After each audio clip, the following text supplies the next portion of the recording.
My farm truck, my backhoe, even my old Jeep were all gone, hauled off in broad daylight while I was away at a funeral.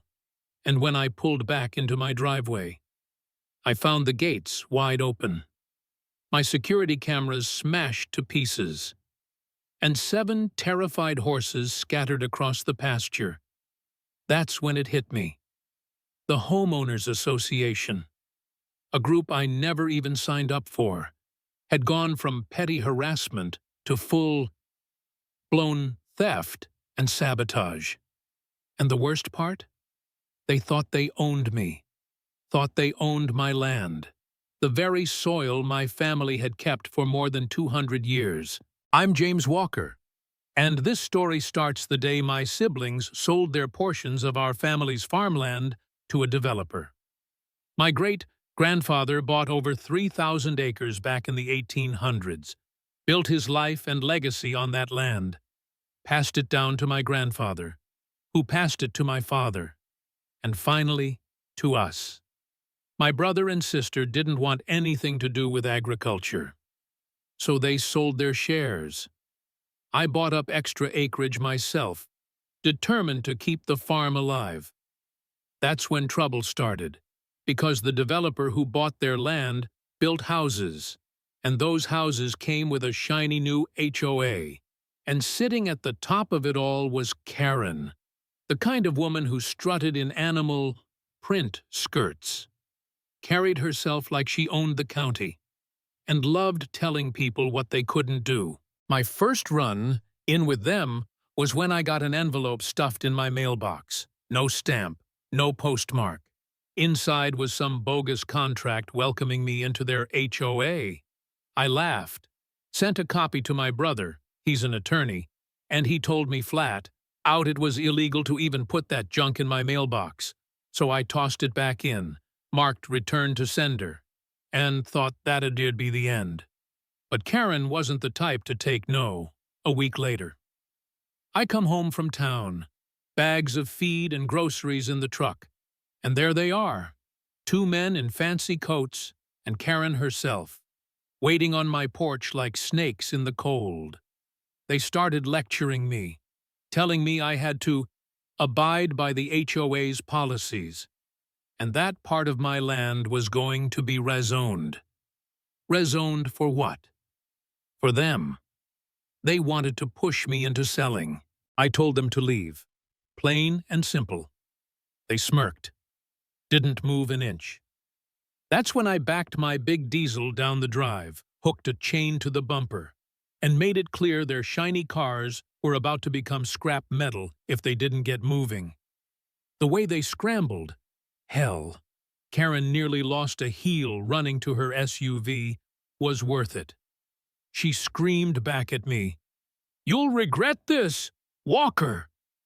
I just stood there, hands shaking, half laughing, half seething. But deep down, I knew it wasn't over. After that, the letters kept coming. Complaints about my mailbox, my driveway, even the barns that had stood for decades. My wife and I contacted the postmaster.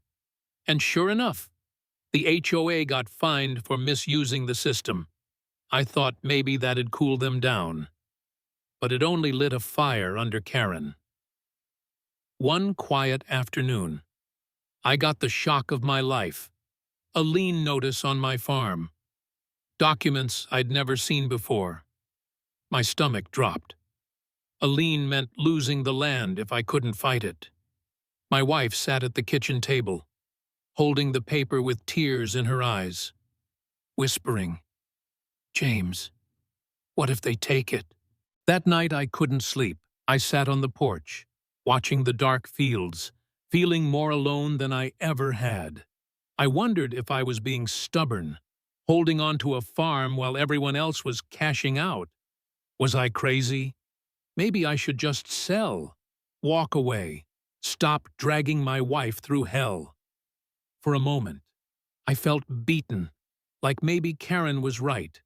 Maybe I couldn't win. But then I thought about my father, working these fields till his hands bled, about my grandfather building the barns with his own tools, about the horses, the soil, the history buried in every inch of that place. That land wasn't just dirt, it was my bloodline. I clenched my fists and swore I wasn't going anywhere. I called my brother, and through his connections I found Jennifer, an attorney who knew how to handle these snakes. She dug through the paperwork, found the fraud, and tore that lien apart in court before it could stick. For a while I thought maybe we'd broken their back. But Karen wasn't done. She was just warming up. A week later, we left town for a funeral. When we came back, my heart stopped. My farm truck was gone. The backhoe gone. The Jeep gone. I rushed to the cameras, rewound the footage, and there it was. Tow trucks pulling onto my property like they owned it, hauling off everything. The logos on the trucks were blurred or covered. But I dug around and learned the truth. One of the HOA board members owned the damn towing company. They were stealing from me, plain and simple. I had to pay nearly $5,000 just to recover the backhoe. Money I didn't have lying around. And when I brought it back, I promised myself I'd get even. So I put up more cameras, built fences, even thought about electrifying the gate. But these people, they were relentless. One night, they tore down the fence, ripped half my cameras off the posts, and left the gate wide open. 7 of my horses escaped into the night. I'll never forget chasing them down in the dark, terrified I'd find one hit by a truck on the road. Thank God I got them all back. But the fury boiling in me was unbearable. Then came the night I knew Karen had crossed the line for good. I found every tire on my family's vehicle slashed. Whoever did it was dressed in black, face hidden. But the footage caught enough. That was it. I called the cops, filed reports, and with Jennifer's help, we stacked the evidence so high it looked like a damn tower. Fake liens, illegal letters, destroyed property, stolen vehicles, animal endangerment. It was a mountain of proof. And finally, a judge demanded every HOA board member, every affiliated company, show up in court. The day of the hearing, I walked in wearing the same boots my father wore, dirt still clinging to them.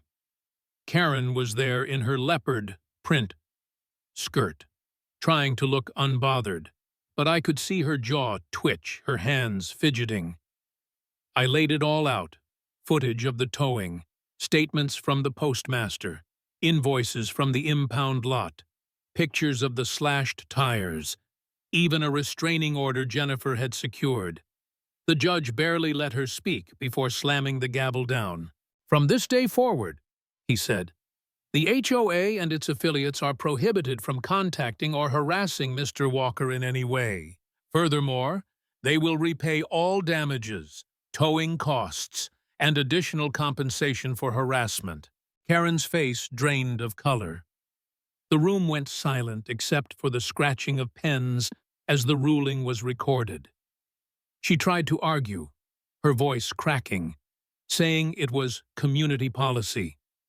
But the judge cut her off, cold. I just sat there, calm, breathing steady for the first time in months. When it was over, I walked past her. She wouldn't even look at me. For someone who'd spent months barging onto my property, threatening me, trying to steal my land, she suddenly couldn't find her voice. That silence was sweeter than any victory speech. I drove home, pulled up to my farmhouse, and for the first time in a long while, the gates stood closed, the fences untouched, the air still. I leaned against the truck and looked out over the fields my family had fought to keep, and I knew I'd won. Not just a case, but the right to stand on my land without fear.